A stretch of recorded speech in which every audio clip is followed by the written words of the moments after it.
श्री गुरुवे नमः। श्राद्धा सरसविहारिणे नमः।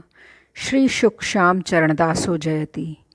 श्री सरस निकुंज पीठाधीश्वर आचार्य श्री श्री अलबेली माधुरी शरण जी महाराज जी के श्री चरण कमलों में दंडवत प्रणाम। जय जय श्री राधे श्याम। जय जय श्री राधे। प्रस्तुत है डॉक्टर अवध बिहारी लाल कपूर द्वारा रचित ग्रंथ नवभक्त माल्स के राजस्थान के भक्त भाग 1 से श्री रंग जी का चरित्र। श्री रंग जी, द्योसा, जयपुर। जयपुर के निकट द्योसा नामक गांव में रहता श्री रंग नाम का एक सरांगी जैन धर्मावलंबी वैश्य। उसका एक नौकर था। वो बड़ा पापी था। मरकर यमलोक गया तो यमराज ने उसे यमदूतों का सरदार बना दिया। वैसे ही जैसे जेल में किसी ऐसे कैदी को जो बड़ा अपराध करके आया होता है, कैदियों का जमादार बना दिया जाता है, उसे एक बार यमराज ने द्योसा ग्राम के एक बंजारे को लेने भेजा। उसने सोचा कि मैंने रंग जी का नमक खाया है, उन्हें चेतावनी देता चलूं। ऐसा ना हो कि ये दुनियादारी में लगे रहें, चोरी बेईमानी से झूठ सच बोलकर धन कमाते रहें और इन्हें भी यमलोक में मेरे हाथ के डंडे खाने पड़े। वो रंग जी के पास गया और बोला, ए बनिए, देख, मैं तेरा पुराना नौकर हूँ। अपने पापों के कारण मरकर यमदूतों का सरदार हो गया हूँ। यमराज की आज्ञा से गांव के बंजारे को लेने आया हूँ, क्योंकि उसने सारा जीवन ना भगवान का नाम लिया, ना कोई धर्म कार्य किया। तुझे चेतावनी दिए जाता हूँ कि यदि तूने भजन नहीं किया और असत कार्यों में लिपटा रहा तो तेरा भी वही परिणाम होगा। संभव है एक दिन तुझे भी लेने आना पड़े और यमलोक ले जाकर तरह तरह की यातनाएं देनी पड़े। श्री रंग ने कहा, वो बंजारा तो भला चंगा है, उसे सहसा कैसे ले जाओगे? यमदूत बोला, देखना कैसे ले जाऊंगा। मैं ही उसके बैल के सींग पर बैठकर उसका कलेजा फाड़ दूंगा। इतना कहे यमदूत चला गया। श्रीरंग को विश्वास ना हुआ। उसने सोचा कि उसने एक स्वप्न देखा। स्वप्न की बात क्या हमेशा सच होती है?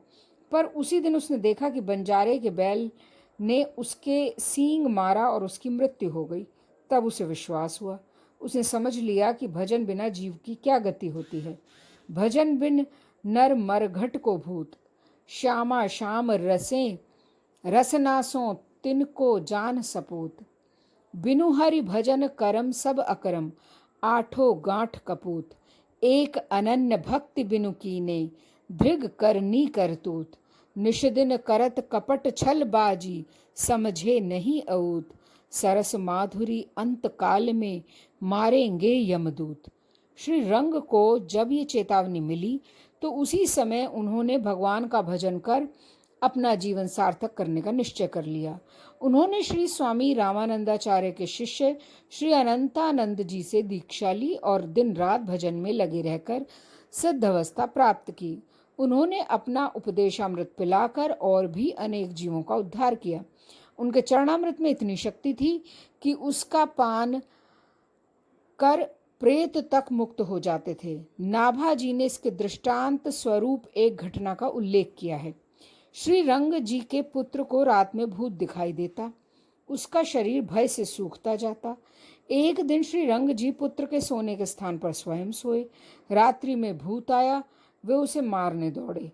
उसने नतमस्तक हो विनयपूर्वक कहा, महाराज, मुझ पर दया कीजिए। मैं जाति का सुनार था, पर नारी के संबंध रखने के कारण प्रेत हो गया हूँ। आपकी भक्ति की महिमा जान अपने उद्धार के लिए आपकी शरण में आया हूँ। श्री रंग जी को उस प्रेत की आर्तवाणी सुनकर उस पर दया आ गई। उन्होंने उसे अपना चरणामृत दिया। उसका पान कर प्रेत दिव्य रूप धारण कर भगवत धाम को चला गया। पर नारी संग के संबंध में चरणदास जी का एक पद है जो उल्लेखनीय है। अरे नर पर नारी मत तकरे, जिन जिन तको और डायन के तिन तिन को गई भकरे। दूध आक को पात कटैया, झाल अगनि को जानो। सिंह मुछारे विषकारे को, ऐसे ताहि पिछानो। खानी नरक की अति दुखदाई, 84 भरमावे। जन्म जन्म को दाग लगावे, हरि गुरु तुरत छुड़ावे। जग फिरी फिरी महिमा को खोवे, राखे तन मन मैला। चरण दास शुकदेव चितावे, सुमिरो राम सुहेला।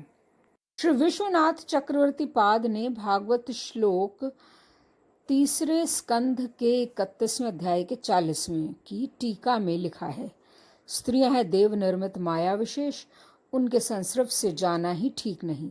यदि कोई स्त्री किसी पुरुष को विरक्त और निष्काम जानकर अपना भी निष्काम भाव दिखाते हुए केवल सेवा शुश्रूषा के लिए उसके निकट आए तो भी उसे अपना अमंगलकारी जानना चाहिए।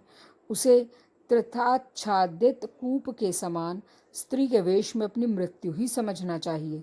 स्त्री यदि भक्तिमती, ज्ञानमती एवं वैराग्यमती हो, उन्माद रोग वशतः अचेतना हो, निद्रता हो या मृता हो, तो भी उससे दूर रहना चाहिए।